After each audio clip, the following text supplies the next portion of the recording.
পর শেওড়া গাছে আমার 4 সপ্তাহ হলো। শেওড়া গাছের সামনাসামনি খাবার খুঁজতে গিয়ে দেখলাম সব শাকচুন্নিরা জ্যান্ত মানুষের ঘাড় মটকে খাচ্ছে, আর সেটা দেখে তো আমার পুরো বমি পেয়ে গেল। তারপর আমি ভাবলাম আমিও তো শাকচুন্নি হয়ে গেছি, আমি কেন ঘেন্না পাচ্ছি, আমাকে তো এগুলোই খেতে হবে। কোনো খাবার না পেয়ে আমি অন্যদিকে যাচ্ছিলাম, হঠাৎ দেখলাম আরো একটা শাকচুন্নি নতুন এসেছে, আর আমি তাকে জিজ্ঞাসা করলাম তুমি কি আজকেই মরেছো? সে ঘাড় নেড়ে জানায় হ্যাঁ আমি আজকেই মরেছি, তুমি কি আমার সাথে গল্প করবে?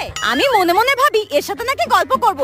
আমি তাকে বললাম হ্যাঁ হ্যাঁ আমি তোমার সাথে পরে গল্প করব, এখন না আমার প্রচন্ড খিদে পেয়েছে, আমি এখন খাবার খুঁজতে যাচ্ছি, ঠিক আছে পরে গল্প করব। সে আর আমাকে কিছু বললো না। তারপর হঠাৎ যেতে যেতে আমার শত্রুর সাথে দেখা, সেও নাকি আজকে মরে গিয়ে পাশের তাল গাছে এসেছে। আমি তাকে জিজ্ঞাসা করলাম তুই এখানে কেন? সে আমাকে বলল আমি এত পাপ করেছি, আমি এত লোকের পথে কাঠি করেছি, তাই আমার পথেই কাঠি দিয়ে তাল গাছে তুলে দিল। আমি বললাম ঠিক হয়েছে, এখন তাল গাছে বসে বসে বোর হ, আর আমি তো এই শেওড়া গাছের সব শাকচুন্নিদের সঙ্গে মজা করব আর পায়ের উপরে পা তুলে আনন্দ করব।